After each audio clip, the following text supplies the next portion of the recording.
Hey Lab Rats, it's Kendra. And this is Jessica, and you're listening to Lucid Lab. Kendra's back. I am recovered, I think. It was a thing. Yeah. I was joking that if there's some weird virus or disease that involves a rash, I'm going to get it. I don't know why. I've had this happen to me with weird sicknesses like 3 or 4 times in my life. And this one, it started out like a normal thing. Like you guys all know that I pet sit for dogs, and I was just out walking dogs. I got a lot of mosquito bites. I was out in this area with like a lot of grass, I guess, and stagnant water. I don't know.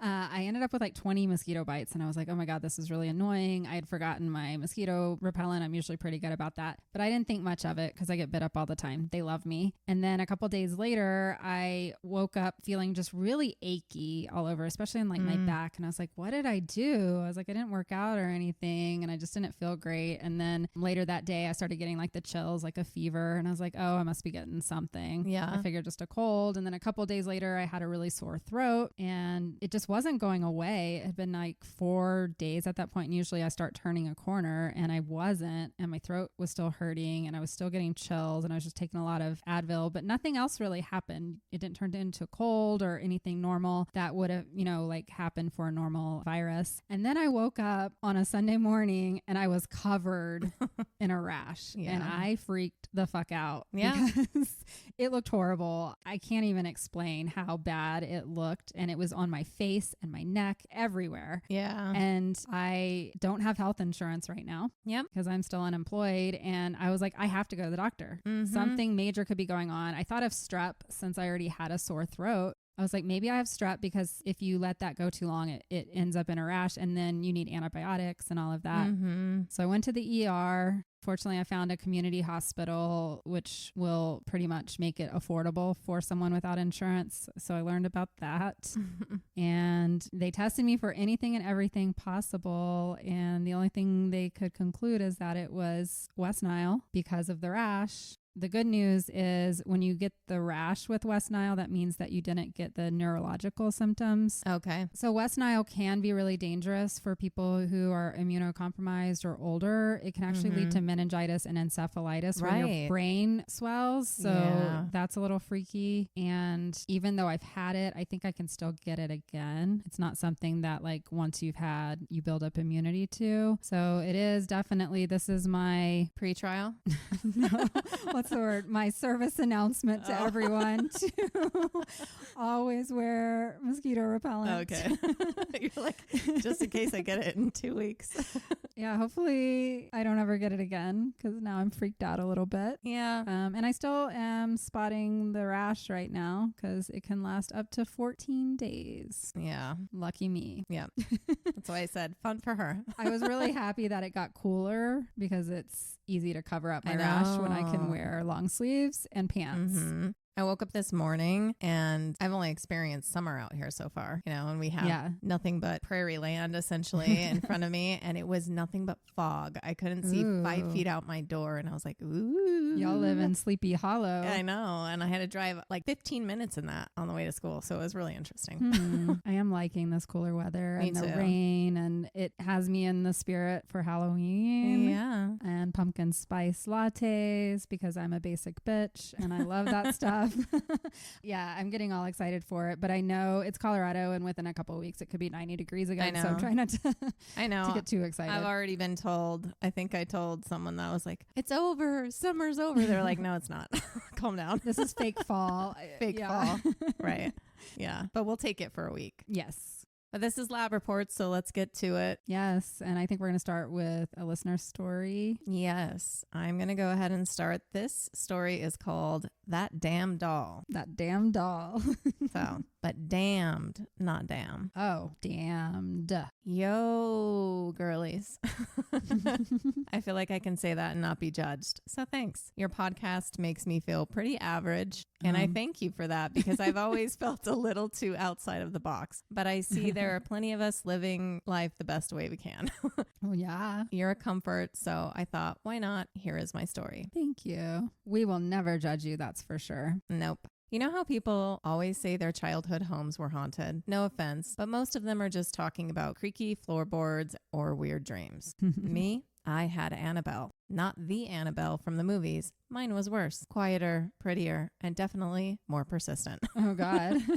I'm 44 now, married with 2 kids, and living a peaceful life in Austin, Texas. Oh. But I still can't look at porcelain dolls without flinching. It all started when I was 9, back in 1989, in our sleepy little house just outside of Savannah, Georgia. Uh-oh, it's in the old South.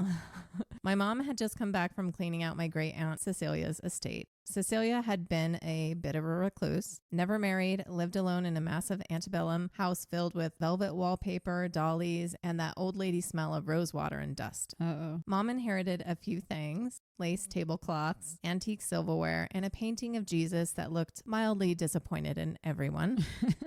And one particularly memorable item, a doll.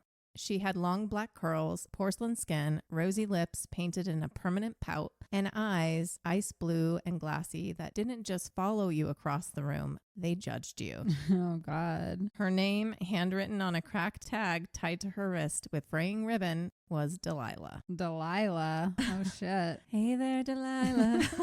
I think Delilah from the Bible Oh. stories was You not know a more nice than me. lady. My mom loved her.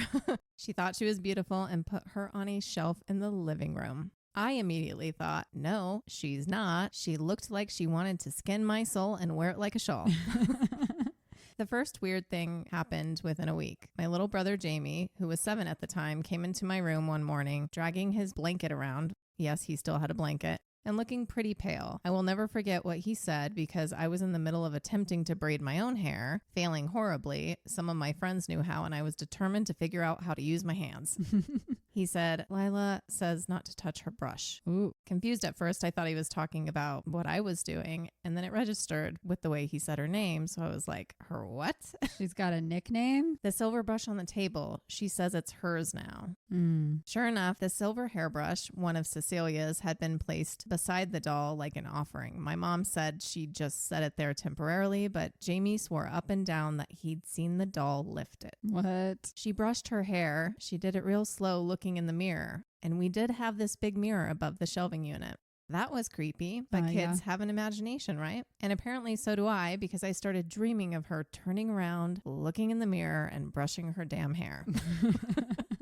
Then came the misplaced objects. Our dog, Pepper, refused to enter the living room. Lights would flicker only in that room, and sometimes we would come home from school to find the doll facing the mirror, just like Jamie said, or worse, looking directly at the front door like she had been waiting. Oh, I don't like it. One night, I had a nightmare. Delilah was in my bed, whispering in my ear in a southern accent, saying something about blood I can't quite remember, but I woke up sweating, and there on my pillow was a single strand of her black curly hair. Oh, my God. I have blonde hair. Okay, I know this sounds ridiculous already, but this was all very alarming at 9 years old. Yeah. Or at 44. Yeah, still.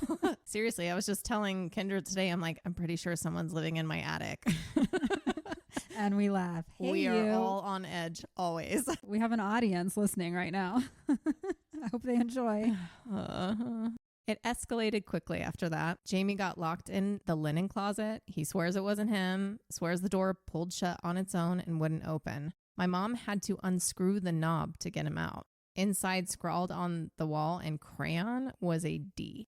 At first, my mom was a little upset that he drew on the wall while she was trying to save him, but he was just in his PJs and he did not have crayons with him. He had no explanation other than he didn't do it. Yeah. One night, the stereo turned itself on and played a warped version of Camptown Races at full volume.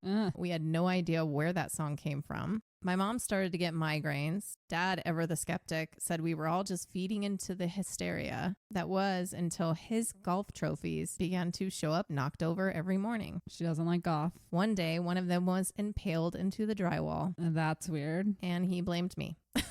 Said that I was acting out and starting early. Sure, Dad, sure. He has 4 sisters, so I guess I can give him that small grace. But really, I still get on him about that to this day. Oh, her period. Oh. That took me a minute. Okay, I didn't Starting get that early. Well, that's fucked up. Yeah, dads don't do that. No. Don't say that to your daughters. Finally, we were all on the same page. We tried to move the doll to the attic. A week later, she was back on the living room shelf. My mom tried to bury her in the backyard. We watched as she dug a hole, muttering to herself how ridiculous it was what she was doing. And then she tossed Delilah in and then filled it back up. For her, Delilah was more of a nuisance than anything else. The next morning, Delilah was in the kitchen, covered in soil, sitting on the counter next to the coffee pot. Did mom dig her up in the middle of the night? Maybe. She felt bad. And that was the last straw. Of course, every time something happened that seemed impossible, we were interrogated, but it was only because they didn't want to believe that a doll was actually doing all of this. So to make us all happy, my dad attempted to burn her. She wouldn't even catch a spark. Spirits don't like to be burned. At one point, Jamie tried putting her in the freezer, and his thought process was, if she's cold-blooded, then she'll freeze. She was back on the shelf within an hour. This time, she had a little note next to her feet written on a paper towel. That was rude. What? Eventually, the house settled into an uneasy peace. We learned not to touch her things, never move her, and never, ever speak ill of her in the house. Again, if anything, looking back, she was just a nuisance, almost like a very spoiled child playing games. The type of games that are just on the edge of something that could end badly. Yeah. Like I could have died badly. I still think of her in my bed and get an ache in my stomach. That experience did feel evil, but we lived with her in this way for the next 7 years. Then one day, Delilah was just gone. No screams, no cryptic messages, no hairs on my pillow, just gone. My mom thought my dad had finally snapped and thrown her into the river or something. Maybe. My dad thought my mom donated her to a church auction. That would be evil. Not sure why that specifically seems cruel, and my mom was and is very religious. I'm off that boat now, and my wife is happy about that. The truth is, I was shunned by my church for coming out. My mom still hasn't come around. That maybe that's not the best place to give tithing to every week, but another trauma, another day. Oh, damn. I'm sorry. It was Jamie. Years later, over beers at Thanksgiving, he leaned over and whispered to me, I took her to Goodwill. She's someone else's problem now. I said, you what? He grinned like a cat who'd finally eaten the canary. He said he wrapped her up in an old hoodie and rode his bike to Goodwill, his own personal ET adventure. He left her at the drop-off behind the store in the middle of the night. Someone else's problem now. Oh, yeah. I stared at him in horror. You cursed someone else? He did. And he said, better them than us. 1 year later, we moved to Texas. I've never seen Delilah again. Every once in a while, I'll check creepy Reddit threads and haunted eBay listings to see if anyone out there has her now. Sometimes I see a doll that looks close, but not quite her. I mean, Goodwill throws stuff away, so maybe she just got put in the dumpster. Maybe she is ruling a landfill now somewhere.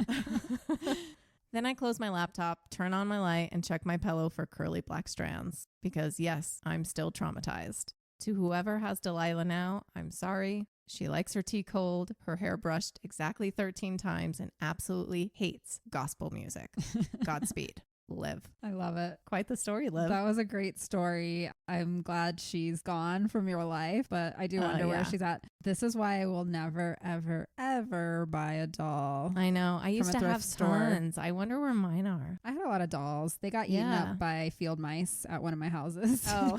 So I don't have any left. I did have the porcelain dolls. I'll have to ask my mom. I had one, and I remember not liking it because like their skin's too white. Like they look dead. Yeah. I don't know.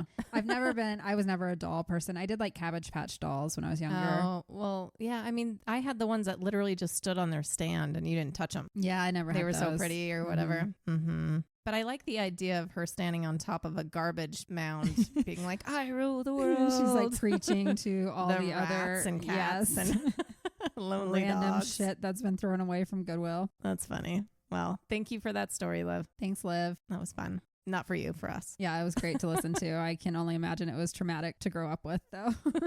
We're not laughing at your trauma, but we kind of are. We appreciate you sharing. Yes. So that all of us can enjoy your pain.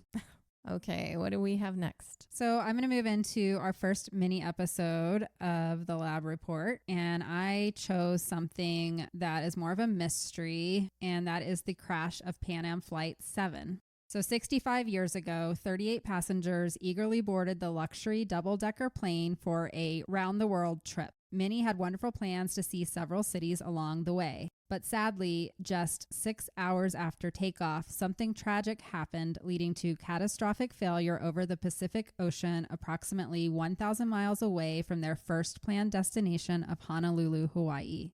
For almost 60 years, those connected to Pan Am's Flight 7 had to accept the word of the U.S. Civil Aeronautics Board, which said there was insufficient tangible evidence at the time to determine the cause of the accident. But there are several theories and loved ones who remain dedicated to finding out the true reasons behind what happened to Pan Am Flight 7. Okay. And there's some interesting people who are on board, and there is perhaps even a government conspiracy. Okay. So let's get into it. Yep. So in 1947, Pan America World Airways, known as Pan Am, offered the first regularly scheduled round-the-world flights. They had one leaving westbound from San Francisco, or you could also go eastbound from Philadelphia. The flights would stop in multiple cities over the course of several days before ending the trip on the opposite coast. So if you left from San Francisco, you ended in Philadelphia. If you left from Philadelphia, you ended in San Francisco. Okay. And you went all around on your way.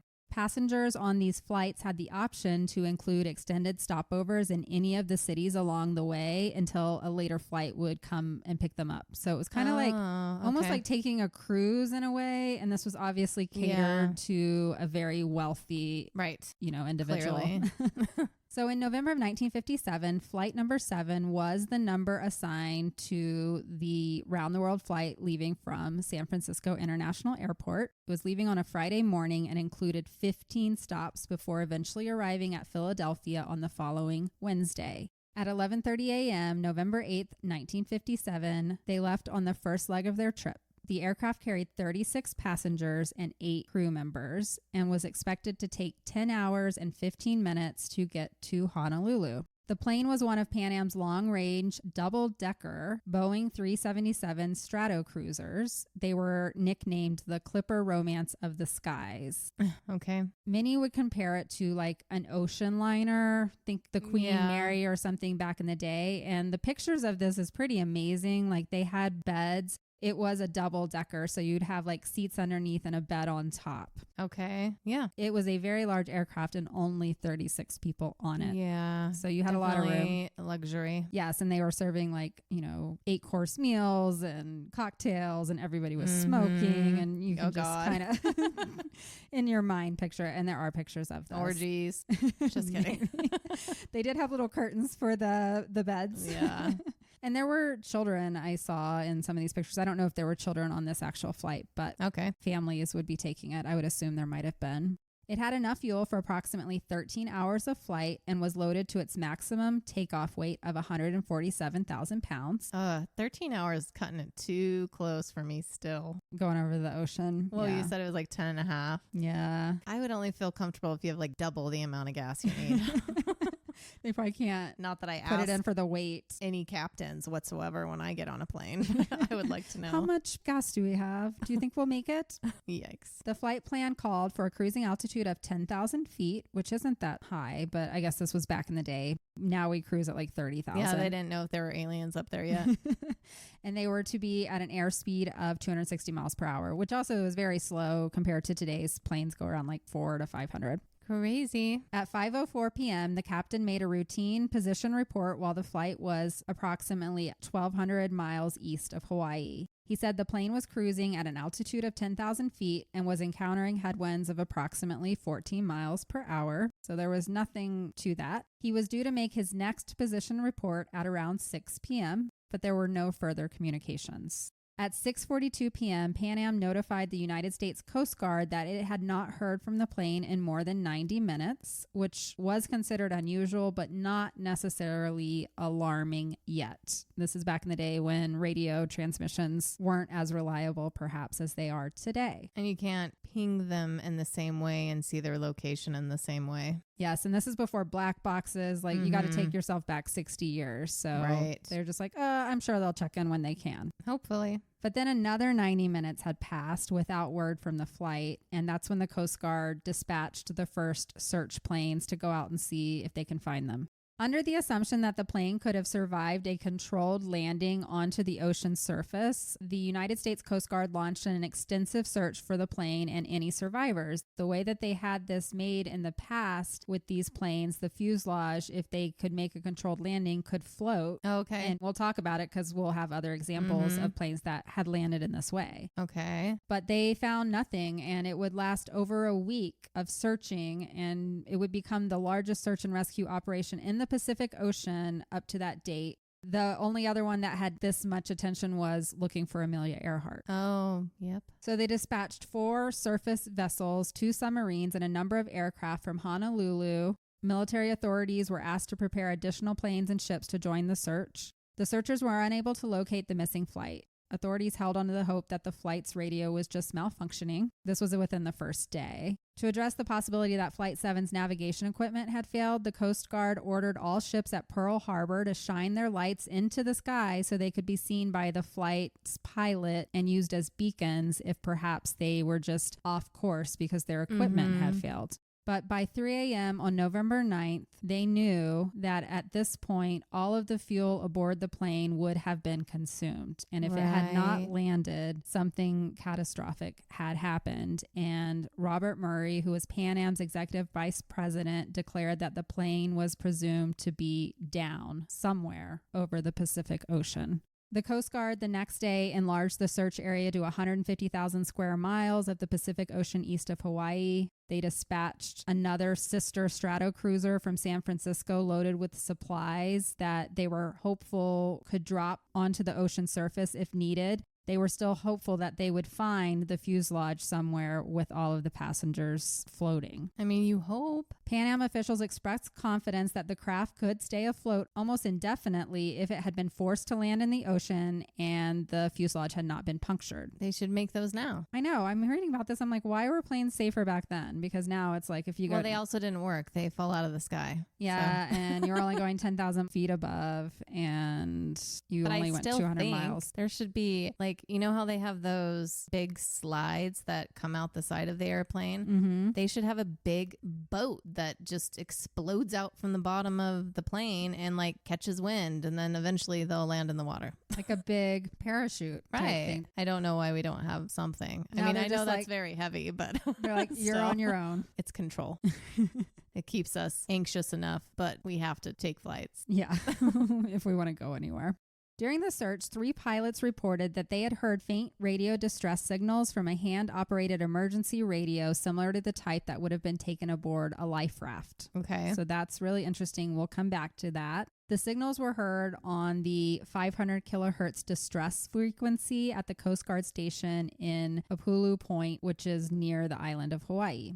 There were 10 such broadcasts over a period of about 45 minutes. But this would be written off for some reason by the Coast Guard, but I will bring it back up because they're going to say, no, it was something coming from the mainland or from an unknown party messing with their equipment. But we've had people research this after the fact, and we will find out that we do believe there was something coming from the plane. Someone was trying. Someone was trying. Yeah. And then on November 14th, we're a week after, the crew of a Navy search plane observed wreckage and bodies in the water. It was about 1,000 miles northeast of Honolulu, and it was 90 miles off track of where the flight should have been. Okay. One of the victims was still strapped into their seat. There were a total of 19 victims pulled from the water. 14 of them were wearing life jackets, and none of them had shoes on. Oh. This suggested that the passengers had received some advance warning before the crash occurred. And they tried. I know. They just weren't found in time. That's heartbreaking. 3 of the victims had watches that had stopped at 5:27. That would have been 23 minutes after the captain radioed in his last report. So they assume that is when whatever happened to the plane happened. Okay. The Navy reported that all of the victims had external injuries and multiple fractures and concluded that the plane had probably struck the water with tremendous force. The bodies and debris were recovered from a 33 square mile area of the ocean. At this time, there was no evidence that a mid-air explosion had occurred. They do believe the plane had gone into the water. The Navy did find that many of the pieces of debris bore distinct evidence of fire damage, but searchers were unable to recover any of the major components of the airliner. The depth of the ocean in that area was around 16,500 feet, which Crazy. is wildly deep. And this was a really heavy plane, and all of the wreckage is on the bottom of the seafloor and too deep, especially at that time. I don't even know that we can recover it in this day and age. Definitely couldn't in 1947. The secrets the bottom of the ocean are holding on to. What do they call it in Pirates of the Caribbean? Oh, Captain God. Davy's locker, I think. I haven't seen that since high school. I think when you sink to the bottom, it's Captain Davy. Oh, I don't know. I'm making some shit up, but it's something like that. I did like those. I don't know why I've never seen them again. Yeah, I saw them all in the theater, and I don't think I've ever watched them again either. Yeah, it was a long time ago. So at this point, they had to begin their research on what could have happened. And they started with the plane, of course, to see if it was structurally sound. So the missing aircraft, like I said, was a Boeing 377 Stratocruiser. It had first flown on August 30th of 1949, so it was about 8 years old. At the time of the accident, the airframe had accumulated a total of 23,690 flying hours. Okay. I don't know what that means, but didn't seem to be anything like red flag. The 4 engines of the aircraft had total times ranging from around 13,000 hours to 16,000 hours, and they had been overhauled within the last 1,200 hours of flight time. So everything seemed to coincide with what should be done to maintain an airliner of this caliber. A little kid stuck a cigarette in a vent. You never know. Everybody was smoking. Maybe he tried to steal a swig from his dad or something and almost got caught. So he stuffed it somewhere he wasn't supposed to. We do know that the Stratocruiser itself, the aircraft, had a long history of mechanical problems. Several of the aircraft had experienced what they called runaway propellers, which is a situation where the pilots were unable to control the pitch of the propellers. And in those situations, it can lead to aerodynamic instability, which can bring a plane down. There was another Pan Am Flight 202 that had crashed in the Amazon basin after its engine and propeller failed in flight just 5 years prior to this flight. So they were like, well, it's not fixed, but keep flying it. It'll be fine. Really? Mm-hmm. Wow. There was another wreckage of a Stratocruiser in 1955 where a pilot had to ditch it in the Pacific Ocean off the coast of Oregon because of the same propeller problem. So that was one thing that they were like, maybe this happened as well. I think anything that actually has the name cruiser in it has just always been bad. PT Cruiser. I was like, what other cruisers? As far as mechanical problems. I had a couple friends who had PT Cruisers in high school, and those things were always having issues. They were kind of a POS. But they were so cool. They were the XBs of the time. This specific aircraft had experienced 2 incidents shortly before its final flight. Just 2 months before, during a flight between San Francisco and Honolulu, the crew heard a loud noise that they described as similar to dropping the navigation stool on the flight deck. I'm not real sure what that means, but they inspected it when it landed in Honolulu and they didn't find anything. And the Pan Am inspector said that the noise could have just been produced from a normal plane activity, but they never really seemed to research that more. So I'm wondering what broke that day. Yeah. That could have led to the plane coming down a couple months later. We've talked about this a few times. Just one thing goes wrong. Yep. And back then, we don't know what maintenance looked like. No. So then the next thing they had to look at was the captain. The captain of the flight was Gordon H. Brown. He was 40 years old and he had been flying for Pan Am since his 1942 graduation. At the time of Flight 7, he had accumulated 11,314 hours, including 674 hours in the actual Stratocruiser. First officer of the flight, William Wygant, was 37, and he had also worked there for over 10 years, and he had 4,000 hours on the Stratocruiser. And then there were 2 other captains, because back then, especially for an around-the-world flight, they had 4 different pilots. For sure. And those 2 were also very well-versed in this aircraft, so they didn't see anything with the pilots. Okay. So then we move on to the passengers. D.B. Cooper. Just kidding. That would be funny. So there were 36 passengers and 8 crew members on the flight. We went over crew members. 4 of them were pilots. 4 of them were flight attendants. Nothing there. 32 of the passengers were from the U.S. And then there was 1 each from Australia, Japan, Turkey, and Indonesia. Insurance officials conducted an investigation to determine whether any of the passengers had purchased a life insurance policy before boarding. Because just a few years before, in 1949, Albert Guay had planted a bomb aboard a Canadian Pacific airline flight in a plot to kill his wife and collect the insurance money. So that was something that they thought perhaps there's another weird thing going on. And in 1955, another man named Jack Gilbert Graham had planted a bomb in his mother's suitcase aboard a United Airlines flight after purchasing a life insurance policy at the airport. All these copycats. This is crazy. They're like, you did it wrong. Watch me do it right. So with those incidents in mind, investigators had to search and see if there was anything unusual purchased by the passengers of Flight 7.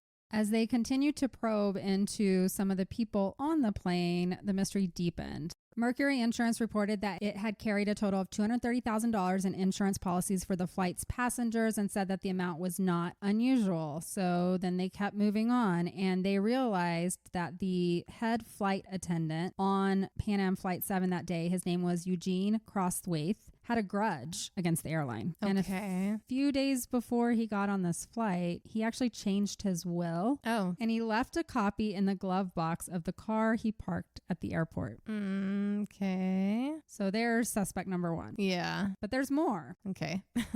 There was another passenger on there. His name was William Harrison Payne, and he was a former Navy underwater demolitions expert. And shortly before the flight, he had also purchased a one-way ticket to Hawaii, which was odd. Why would you choose the round-the-world flight to go to Hawaii when there's other options? Too extravagant.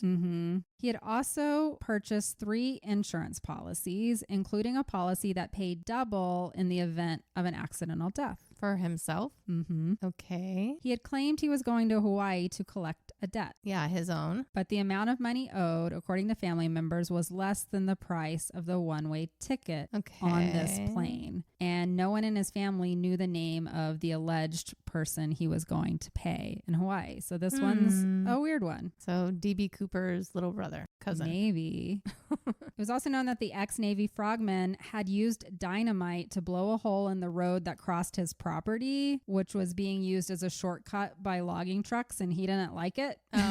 So he blew up his own road, and then he had bragged to all of his neighbors that he knew how to make a bomb using 2 flashlight batteries and a length of wire. So people thought that might be strange. Yeah. The most interesting part of this one, and why I think it does have some validity to it, is that William Payne's body was not among those recovered. Oh, okay. And when they looked into this, they even thought that there was a possibility he didn't even get on the plane. And this was his way of disappearing. Yeah, he just ducked out at the last minute. Yep. And getting insurance. Got on, got off. Yep. And maybe left a bomb or something like that. And someone else was part of that, Could like have a been. flight attendant. Yeah. Yeah. So those are a few suspicious people that were on board. I mean, everybody is suspicious. Something else adding to the possibility of nefarious action on board by either the flight attendant that had the grudge or this ex-Navy William Payne guy is that upon pathological examination of the victims' bodies that were recovered, they found disabling levels of carbon monoxide in 14 of the 19 bodies. Okay. The CAB investigators conducted a study to determine how high concentrations of the gas could have occurred in the fuselage and identified several possible causes.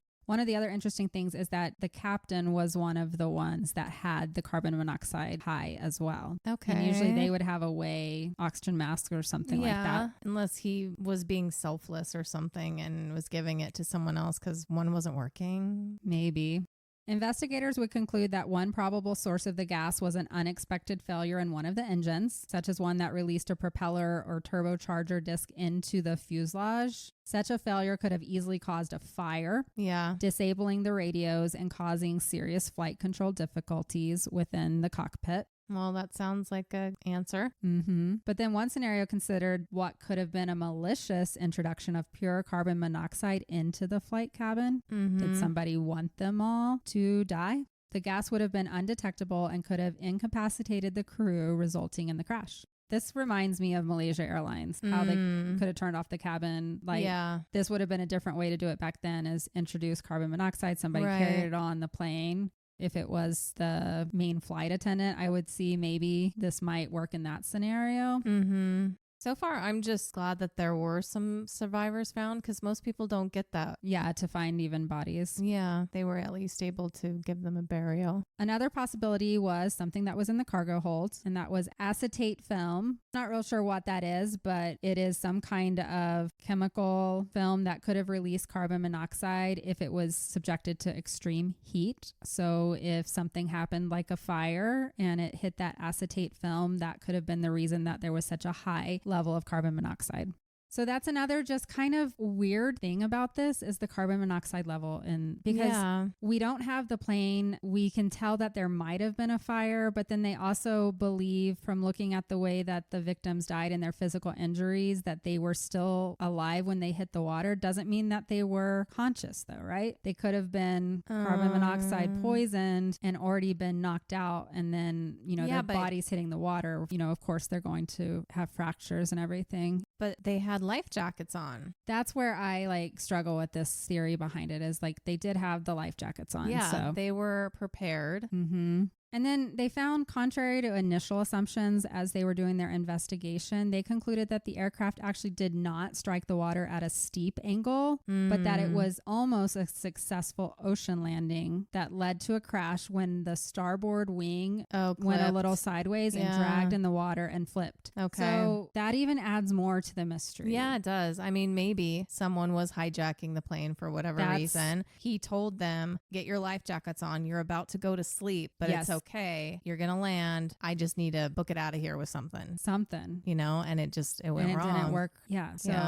So with all of this, they had hearings and they did everything that they could. The CAB board at the end of the day was never able to determine the cause of the crash with any certainty. Yeah. And in their final report, they said the board has insufficient tangible evidence at this time to determine the cause of the accident. Further research and investigation is in process concerning the significance of evidence of carbon monoxide in body tissue of the aircraft occupants.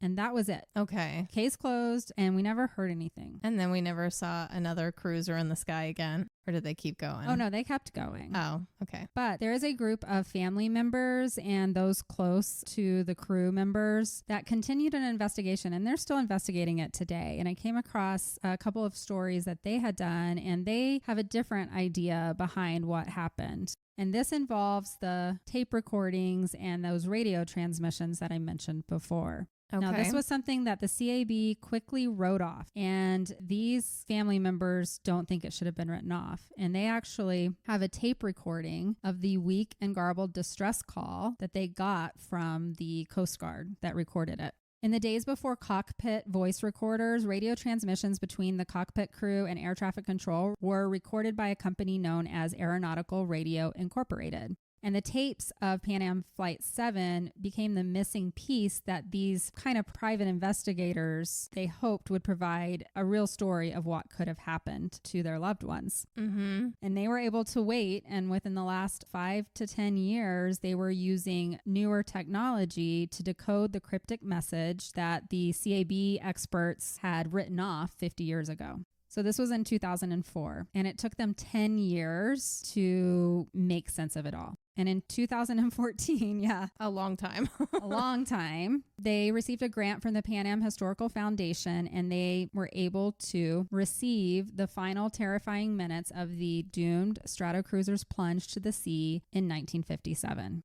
They were not able to get their hands on the actual missing tapes, but what they discovered was the next best thing, an analysis of what was on the recordings. And this was, for whatever reason, conducted after the hearings had closed and they had already reached their, Of course. And so they felt like this was concealed on purpose and that it was overlooked and not included in the hearings because they believe it was even more troubling than some of the other theories about, a disgruntled flight employee. They believe it was a tale of collusion, complicity, and a cover-up in the government's investigation of what happened to Pan Am Flight 7. Okay, yeah, they got to protect their interests. Exactly. So this dictaphone report included phrases coming from the cockpit saying things such as the J arm is missing, the tail. The distress call suggested the cause of the crash was indeed mechanical, possibly an engine fire or explosion. There was something that was dictated as saying number, they couldn't make it out, on fire, so they assumed that was an engine on fire. They said something about 02 fuel flow. They said they still had one tank full, and it was just like the transmissions going back, and they hear one question was, what about engine number 3? And this brought them back to the hearings, and they poured over the 367 page of the hearings. And what they came across that was most interesting to them was a dramatic moment in the hearings when they had the testimony from a man named Phil Ice, who was president of the Transport Workers Union Local 505. So they were the main maintenance technicians for Pan Am's fleet of aircraft in San Francisco. And he had been in the hearing, and he had said that he had concerns about dangerous deficiencies in inspection and maintenance by Pan Am, and that there was a drastic curtailment of inspection personnel. Sounds like right now. I know. That's scary. And as they continued to dig, they found out that Pan Am was struggling. They actually had a real problem with the Stratocruiser specifically because they were too luxurious. During the 9-hour flight from the West Coast to Hawaii, first-class passengers could stretch out in their roomy cabin. They could enjoy a drink in the airplane's downstairs cocktail lounge. Then they would sit down to a 7-course dinner. They slept in these very nice beds, and it was determined that they didn't have enough passengers to actually cover the cost of these luxurious planes. Of course. Pan Am was losing money. Yeah. And they were planning at some point to replace them with faster and cheaper jets. And the way that they were making up for their lost profits was by economizing some controversial maintenance shortcuts. They had mechanics rather than their supervisors signing off on work. Oh, no. And they were supposed to test every engine and propeller before each flight, and they found out they were only testing maybe one at a time just to keep it turning and to What's save. the point? The whole point is to check each one. And what they found out too is that while it didn't come up in the hearings, once the hearings were over, CAB inspectors actually went and visited with Pan Am separately after they had already run their report to talk to them specifically about their maintenance records. And they stopped and did a surprise visit into their San Francisco shop. Okay. So they then realized that CAB knew something was going on, but for whatever reason, they didn't call out Pan Am. No, of course for these not. maintenance Again, things. it's someone's money and they're going to protect it. Yes. And then also unknown to the public, the head of the Pan Am Pilots Union had been threatening to expose as a whistleblower what was going on because the pilots felt unsafe, specifically flying the Stratocruiser. Yeah. I mentioned it had had a couple of issues, and it came out that there were even more that had never been reported to the public. Okay. And this is the whole reason this group of people believed that they wanted to write off the dictaphone transcripts and those radio transmissions because the CAB said, nope, didn't happen. That was from the mainland. They believe it's because they knew it's their fault. Yes, and it was a maintenance issue. And then it also came back that Pan Am fought paying insurance policies to the family members. Yeah, of course. And then it came out that perhaps this whole thing about William Payne being on the plane or maybe not being on the plane and having these 3 insurance policies, that could have been made up altogether by Pan Am itself. Very true. So this took a really dark turn as I was investigating it because it's like you start with, oh, this could just be like some weird hijacking, but no, it's much darker. Yeah, it's negligence and cover up because they don't want to pay out. No. And this was taken to court again, and they did eventually have to pay out to every single person that was killed on that plane. Yeah, but they had an opportunity to probably earn millions or whatever after that. To me, this is just another story of corporate greed and the government supporting and hiding it at the expense of us. Yeah. These these poor people loaded on this plane, thinking they were going around the world, thinking that things had been covered the way that they were supposed to be, and they weren't. Yep. They're always willing to dig out the rich, not help. Although these people were richer. Right. But still, it doesn't matter. They died on their time, so they're going to cover it up. How many times have they bailed out billion-dollar companies? Exactly. So it is believed that there was an engine separation that could have occurred. This was something that happened on several other strato cruisers, and those pilots were just fortunate enough to land the plane just right. And so they believe, in looking at all of this, that Captain Gordon Brown perhaps tried to dump fuel before hitting the ocean so that it would be a lighter landing. Yeah. And that the burned items recovered from the debris field, the few that they did find, suggest that there was still plenty of fuel on board when it hit the water. Okay. And there's a lot more technological pieces to this, but at the end of the day, the captain was doing the best thing that he could, dumping just the right amount of fuel to still land, but also not catch the aircraft on fire, because there's like a fine balance to that. Yeah, he did what he could. It's unfortunate. But then it just hit not perfect, and it flipped over and they were lost. Yeah. The fact of the matter is we'll never really truly know, because unless there's robotic technology advances that can get to 16,500 feet deep, Right. there's no way to know. Right. And they did also look into William Payne, who is the man that they believe might have disappeared and used his life insurance policies,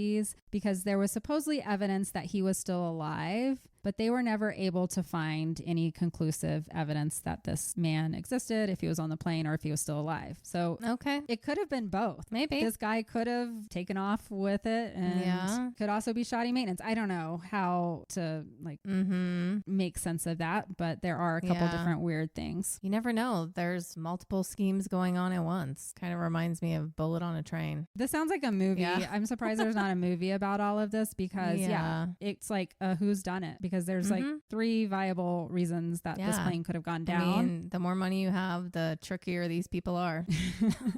And at the end of the day, it could just be what we are seeing today with Boeing and our government. Yep. The government has covered Boeing. It's interesting that this was also a Boeing plane that they knew had technological issues with the propellers, and they were continuing to fly it. And Pan Am was trying to eke out every penny they could from the Stratocruiser before moving to a different jet. So at the end of the day, there was a government agency that became a little too cozy with the companies that it was meant to police, and they probably paid them off. I can just see it all happening right now. And the airline was cutting corners on top of that and ignoring the risk to their passengers and crew. It ultimately resulted in the loss of lives of 44 people.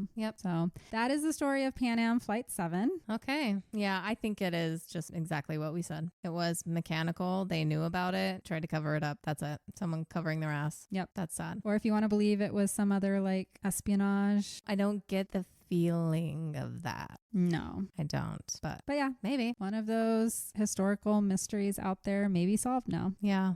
Okay. So I'm going to go into my mini episode now. We will go ahead and close the show with Kendra's choice of lab report. This is something I've wanted to cover since it happened. I was waiting until sentencing played out, although as with many cases, details are ongoing and things get delayed. So here I am anyway. There was an update just a few days ago, actually, interestingly enough, even though I was already in the middle of writing it. It's a story from here, from Colorado. Okay. And how this happens is beyond me, but it did, and it is horrific. We're going to Primrose, a small town about 30 miles south of Colorado Springs. This is October 2023. Okay. Residents of the town had been complaining for weeks about a foul, sickly sweet odor drifting through the air. At first, many assumed it was dead animals, maybe something coming from a nearby ranch. Yeah. But as the smell grew stronger, neighbors became increasingly concerned. Authorities eventually traced the source to an unassuming tan-colored building on Highway 115. the Return to Nature funeral home. Oh. From the outside, it looked like any other small town business, but what investigators discovered inside shocked even the most seasoned crime scene professionals. Ugh. Behind its closed doors lay 191 decomposing human bodies stacked on top of each other. That's insane. All were at different rates of decomposition. Some had been there for months. Others, authorities later determined, had been stored at room temperature for as long as 4 years. Oh my God. Families who had entrusted Return to Nature with their loved ones' final arrangements believed their relatives had been cremated or buried naturally as the business had promised. Oh my God. Instead, many were unknowingly given urns filled with fake ashes. In other cases, families held funerals and buried what they thought were their loved ones, only to later discover the wrong person had been buried altogether. What the hell? This was clearly a shock. It's something you can't even think up. Like, why? Before the horrific discovery in October of 2023, Return to Nature Funeral Home was marketed as a progressive, family-run business that specialized in green or natural burials. Mm-hmm. Their website and promotional materials painted an inviting, comforting picture, one that stood in sharp contrast to what was actually happening behind closed doors. Their services were part of a growing green burial movement, appealing to people who wanted their loved ones to return to the earth naturally rather than being embalmed or placed in elaborate caskets. Okay. Their materials described their philosophy as a gentle, environmentally conscious alternative to traditional funerals. They emphasized natural burials by using biodegradable shrouds or simple wooden caskets, minimize environmental impact by avoiding embalming chemicals, and they had personalized memorials designed to honor life while preserving nature.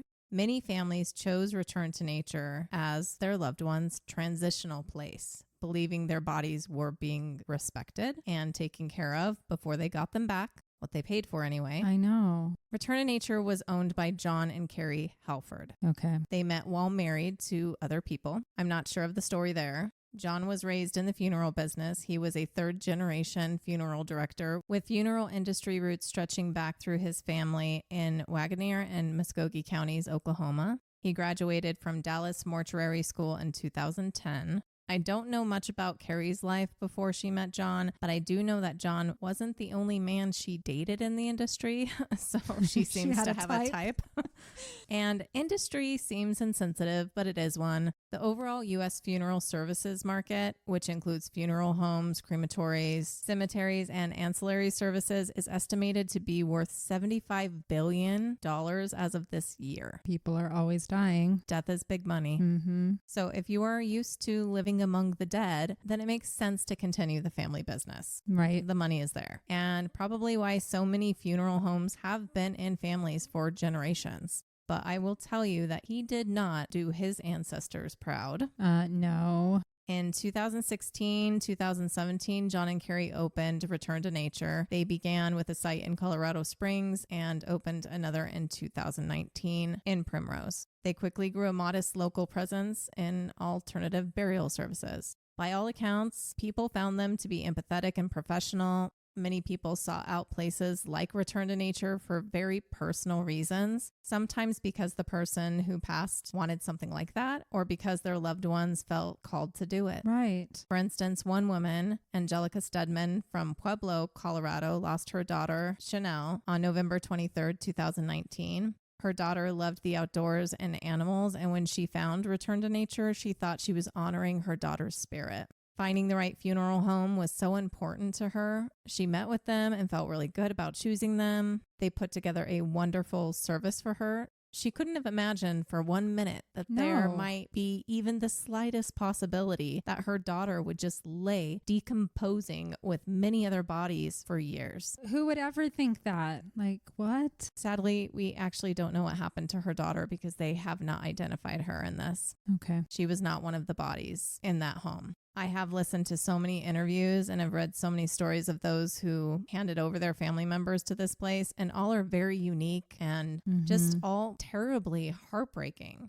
There is another story about a mom who lost her son and was drawn to Return to Nature because they had a service that when you had services done by them, they would plant a tree in Pikes Peak National Forest in their honor. Okay. This was Heather DeWolf. Her son passed away in 2020. They had planted trees together as a family, and this little detail is what sealed the deal for her. Oh my. Another woman, Christine Page from Westminster, Colorado, lost her son David. This one breaks my heart, and I know she's not the only one. She had him cremated, and then she spent a lot of time traveling the country, spreading what she thought was his ashes at so many special places. Oh my God. Which is so beyond fucked up. Yeah. I can't even. I think of that and I'm like, you know what? I hope she remembers all the moments she had with him at all those locations, because even if it wasn't him in ashes, he was still with her. And that's what I want to believe. True. Because she was feeling him. It wasn't just about the ashes in her hand. So now we are in October 2023. The Primrose location had been starting to look a little run down. There were weeds everywhere. Trash was piling up. People had been complaining of the smell, but it became so overwhelming. It was clear where it was coming from. People started calling it in. At first, authorities were like, well, it's a funeral home. Yeah. But funeral homes are supposed to have good refrigeration, so it shouldn't smell. No. They thought maybe a dead animal or maybe something was wrong with the refrigeration. Of course, the first thought is bodies, though. So on October 3rd, the state called the Department of Regulatory Agencies, or DORA. DORA is the principal department of the Colorado state government, which is responsible for professional licensing and consumer protection and serves as a resource for objective information about licensed Colorado industries. And they take consumer complaints and educate consumers about their rights within these industries. And they oversee the funeral home industry. Okay. They take these sort of complaints very seriously. So they reached out to the owners and told them, hey, we're going to meet you at this property tomorrow on October 4th because they need to be let in for an inspection. And Jon did not show. Oh. So they got their warrant very quickly that night. They walk inside and they are immediately overwhelmed by a smell that you will remember for the rest of your life. I can't imagine. And then the horror set in when they opened a set of double doors and saw bodies on top of bodies. Oh my God. Some were wrapped in plastic. Others were covered with blankets or tarps. Many had no protective storage at all.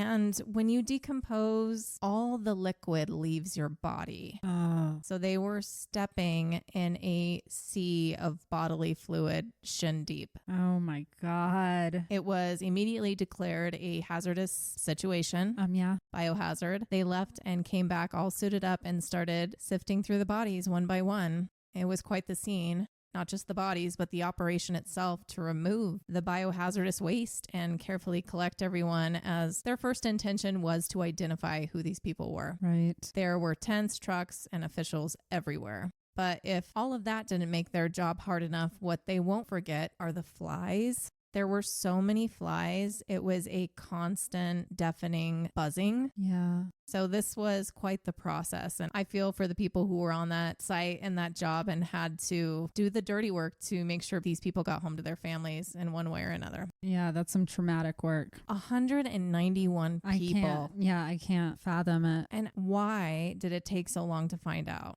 Well, it turns out prior to this, Colorado was literally the worst state to die in if you wanted to make sure your body was properly cared for. Okay. Something I didn't know. Yeah, good to know since we're here. We were the laughing stock of the country. Not saying that Jon wasn't qualified. If anything, he was, and we'll get to why it all led to this in a moment. But prior to this, literally anyone could handle bodies here. Especially morticians. They're the ones who prepare the body, embalm the bodies, clothes, makeup, the whole shebang. Jon was the funeral director, so he didn't do any of that. But funeral directors and embalmers don't need a license in Colorado, or they didn't. They didn't need one. So like I could just go in and be one? That's weird. You could. Literally anyone can do it. Because of what happened here, it is now required that you have a license. Okay. Yeah, that's pretty important skill to know. But that was very surprising to me. That's surprising to me for sure. Yeah.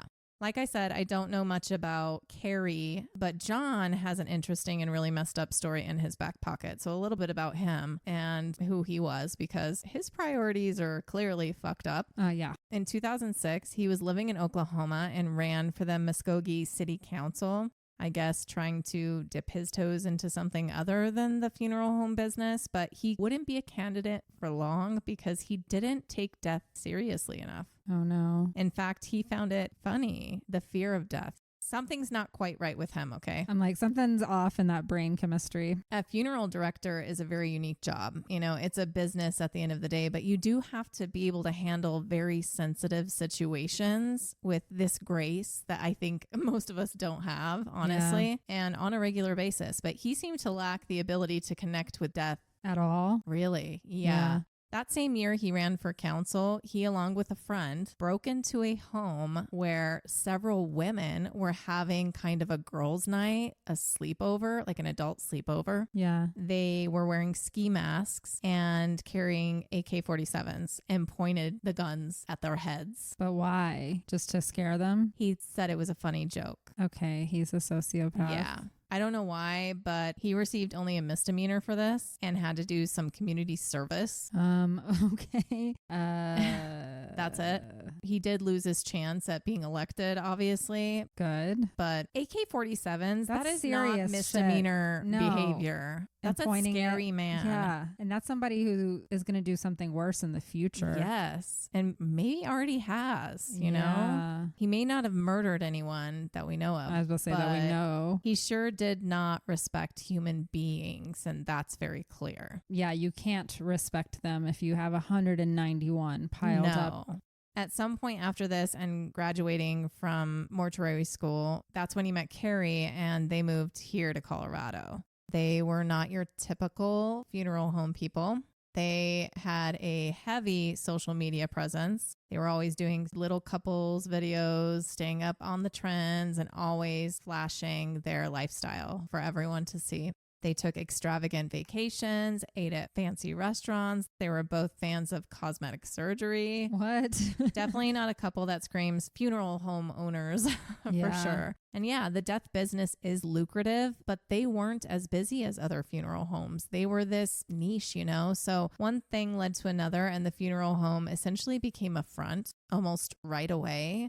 Some of the bodies date back to 2019 when that location opened. That is just so scary. They took people's money and lived a luxurious lifestyle. And even with this, Jon wasn't satisfied. He also exploited the women that came to the funeral home in the midst of their grief. Oh. One mistress, who I will say is probably one of many, although I have to say that's just my assumption. She had an affair with him for 1.5 years during this time. Her father had died. She went through them for the services, and he started reaching out to her after.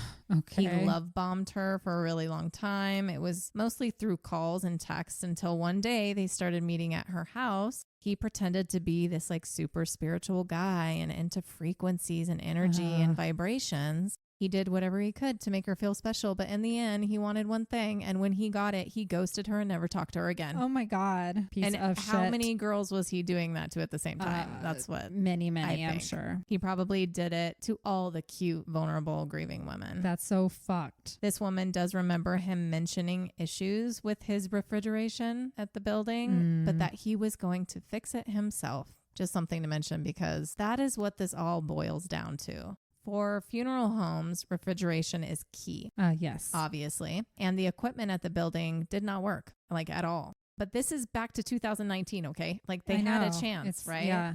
Now, Return to Nature was both a return to land service, but also a crematory service. They didn't cremate in-house. They were supposed to temperature regulate the deceased and then transport them to a crematorium.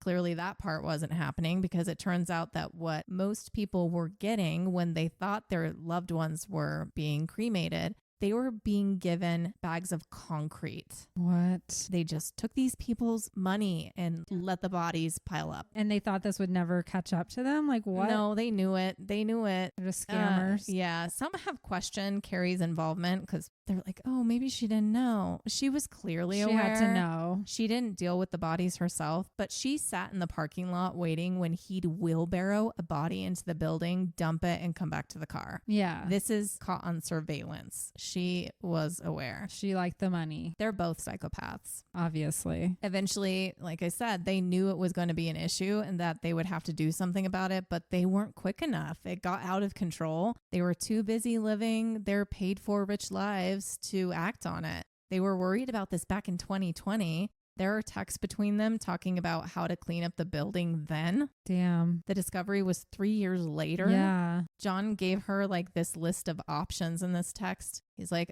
1, dig a big hole, use lye, build a large fire. They weren't very smart. I'm like, that's a lot of people. In the same conversation, and this just proves who they are, he said, I need to take a shower because I have people juice on me. What the fuck? And then in the same text conversation, he was giving her a very detailed Five Guys order for dinner. Yeah, he has no emotional anything. No, he said he was worried about going to prison, but I guess not that worried because of all the things they were talking about, he wanted to make sure that he got his burger order correct. Okay. So priorities. Yep. Eventually they were arrested. One thing I haven't mentioned and what really got them in the end, if nearly 200 people decomposing in their building wasn't enough, was fraud charges during COVID. Okay. They fraudulently obtained nearly $900,000 in COVID-19 relief funds. Oh my God. Using the money for luxury items like cars, jewelry, body treatments, cryptocurrency, and extravagant travel. They're fucking idiots. I hate them. Both for the fraud and the 191 counts of abuse of a corpse. They were facing 20 years each for both charges, so Good. like 40 years apiece. They have pled guilty to charges, but it's still kind of confusing. Jon is already headed to prison for at least 20 years for the fraud charges. His sentencing for the mistreatment of bodies was Friday, August 22nd, so not that long ago. Right. His defense tried to push for concurrent sentencing, meaning if he was sentenced another 20 years, he would only have to serve 20 years altogether. But the judge said, no, it was rejected. Good. Put him in there 40 years. Right. This doesn't mean he might not get that in the end, though, unfortunately, because it kind of resets things. So now this has to go to an arraignment and then likely a criminal jury trial. Yeah. Where hopefully he does just end up staying in prison because this is really fucked up. Yeah, we don't want him out. He may have not murdered somebody, but he is not a good person. No, Okay. lots of screws loose. Mm-hmm. Carie has yet to be sentenced and is fighting the fraud charges after the fact. So we'll see what comes of her punishment. Her sentencing is scheduled for December 3rd. Okay. So even though I waited, nothing had come to There's fruition still more. yet. It takes a while to build a case. Right. These families deserve some damn justice. They do. This is vile. And just the fact that, he just wheelbarrowed. Someone paid them a lot of to money. take care of their sister, brother, friend. And he put them in a wheelbarrow and went and dumped him in a soup. It's so fucked up. It's deplorable. It's just sickening. And you would think that this ends here for now. But as I was writing this, another funeral home in Colorado was just discovered with some very similar conditions. Oh my God. It popped up on my TikTok FYP just this past Thursday. Okay. It is like a breaking case right now. So I can only report what I have found up until this point. Details are definitely going to come out.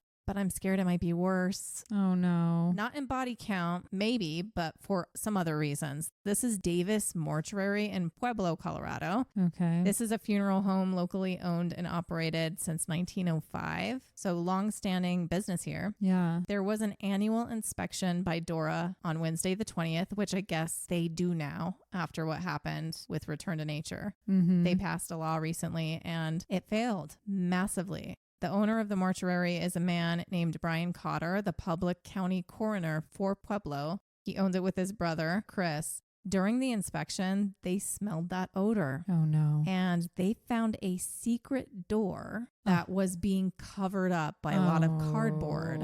When they asked him about it, he told them, don't go inside. Okay, yeah, we're going to just stay out of there. Okay, so they obviously went inside. And again, bodies, numerous bodies. I don't have a count yet. Last I could find is, quote, definitely more than 20. Could be 21, could be 50, could be 100. When Return to Nature news first came out, they also initially reported it being around 20. And look, it ended up being almost 200. So we really have no idea. It's too early. But again, all are in various stages of decomposition. But this time, some have been there for up to 15 years. What the hell? This is all information coming from journalists scraping to get the information first. So I'm only repeating what they're saying. But this was also said in a press conference. As of a few days ago, there were hazmat crews there, and we are just waiting for more details. Oh my God. The Cotters have not been arrested, but they are being looked into. Brian Cotter is being asked, really demanded to step down as secretary for the Colorado Coroners Association Board by other elected officials, the sheriff, residents. Rightly so. He hasn't yet, but there's a lot of pressure for him to do that. So either he does or doesn't. And if he doesn't, there will probably be a recall election.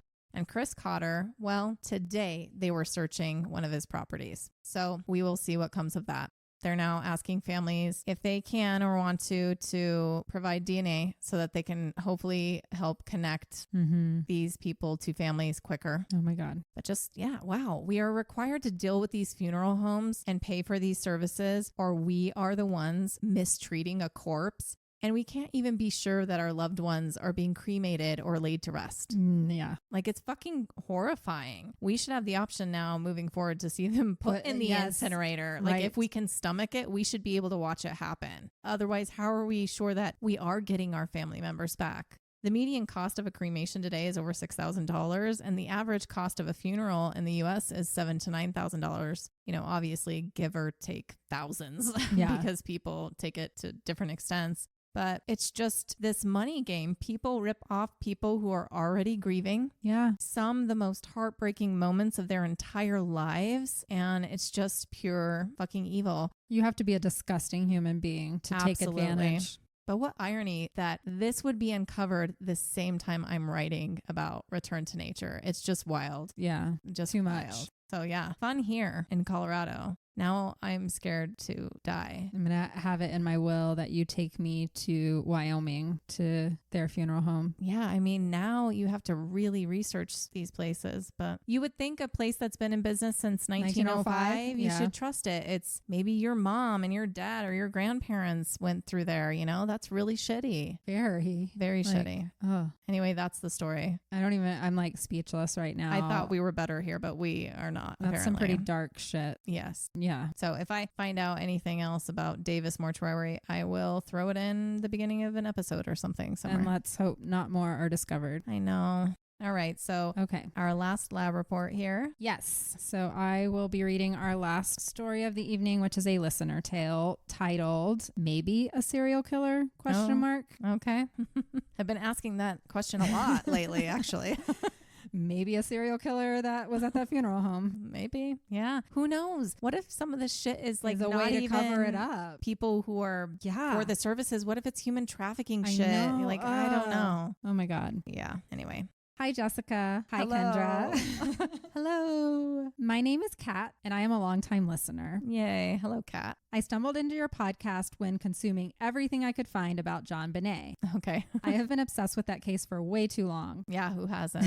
I mean, she has graced the magazine stands for many decades. Forever and ever. Yep. I have now binged all of your episodes, and I wanted to share a story that didn't happen to me, rather to my sister, but she gave me permission to write in and retell her scary experience from several years ago. Okay. My sister Carie and I grew up in rural Kansas. We are very close as we are only 2 years apart. I graduated and went off to college, leaving her behind in our small town. She would come to visit me often, about a 1.5-hour drive away, and this story happened on one of her drives back on a Sunday evening after spending the weekend with me at Kansas State. It was a little after 10 p.m. and my sister was in the last 30-minute stretch to our hometown, which is pretty desolate. It was one of those quiet nights on the rural route, and Carie was happy to be getting close to home. She was tired and doing her best to stay awake by playing loud music and blasting the AC. As she was coming up on a curve, she saw something laying in the middle of the road. But it came up so fast, and while in the midst of the curve, that she swerved the best that she could, but still hit the item with her passenger side back tire. Oh no. It made a horrible noise, almost like a balloon popping. Oh no. I don't like that. She slowed down a little and continued on, but soon realized that whatever it was may have damaged her back tire. It was now making a glug glug sound. Oh. Carie debated if she should pull over on the dark side of the road and call our dad or continue driving. It had been ingrained in both of our heads from a young age by our father not to continue driving if you know something is wrong with your car. I was going to say the opposite. Oh, you think? Well, here's the thing. You know, I always watch these movies. It actually came up recently. I was watching a movie, and I don't know if you've seen Hush. I can't remember her name, but she's a deaf girl who lives alone. And yeah, she's being tormented by this killer outside, and he punctures her tires. And I'm like, you can still drive. Yes. I drive until those things are freaking until you can't drive no more. Sparking on the ground. Like, you keep driving if you're concerned. Yeah.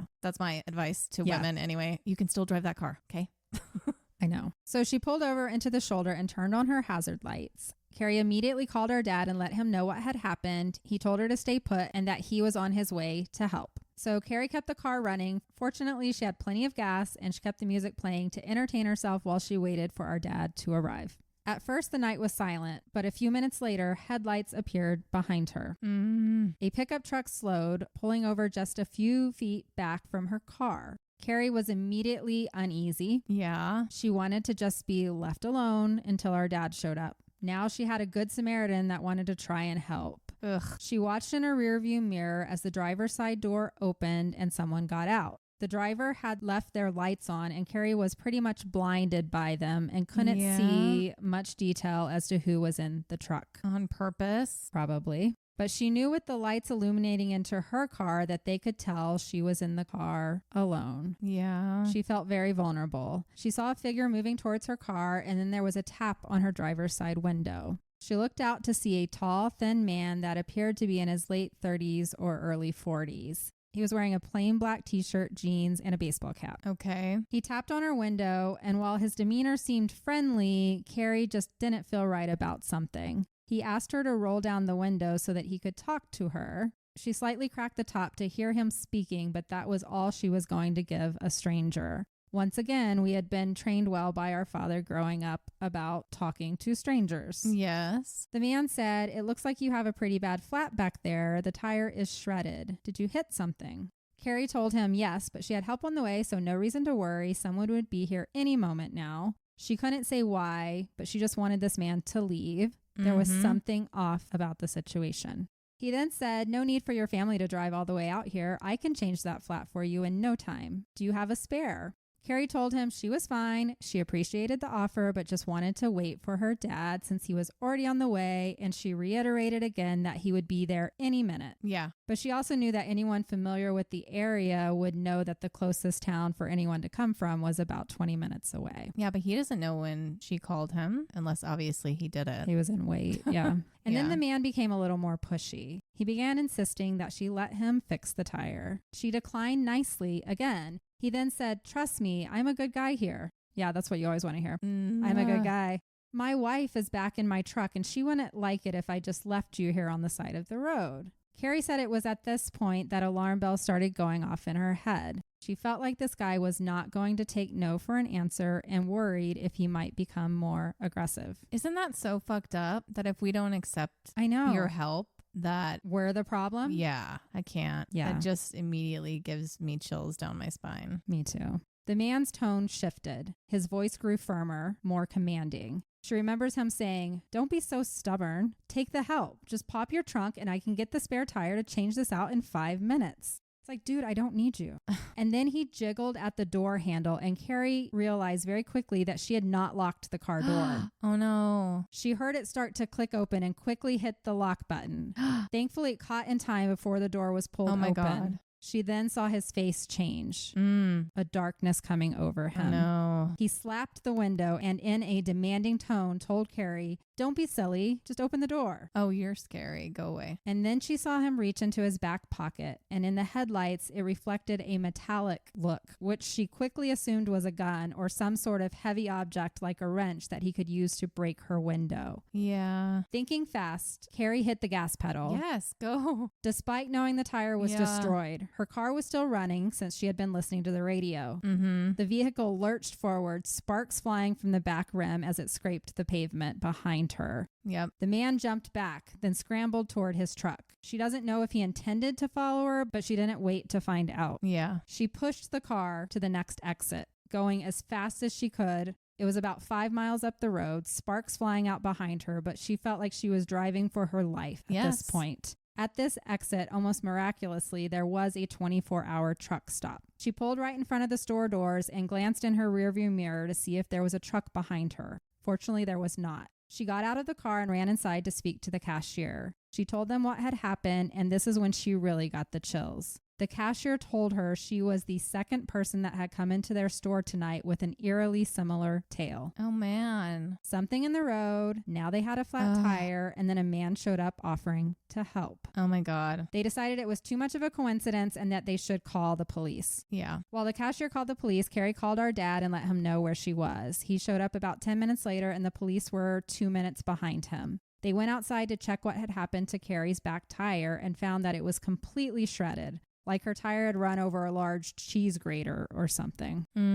It was quickly clear to the police that someone was up to no good, sabotaging tires as cars were driving. They believed it was possible that the man in the truck may be laying in wait or at least circling the area. They called for backup and canvassed the 10 miles of rural road, but they found nothing. The man was gone, along with whatever concoction he had made to try and trap cars driving down that road. Well, yeah, you can't do it again. She got away. Yeah, exactly. I mean, one already got away, so two got away. Though Carie was shaken, she wasn't injured. Investigators told her that her instincts, locking the door, refusing to roll down the window, and driving on the ruined tire likely saved her life. Yep. The case remains unsolved. There wasn't much to go off to find out who this man could be, but it's now used as a cautionary tale from parents in the area and even in defensive driving courses with high school students. Deputies emphasize that if a driver feels unsafe when approached on the roadside, it's better to stay locked inside the vehicle, even if the person offering help insists otherwise. Yep, you just have to. I mean,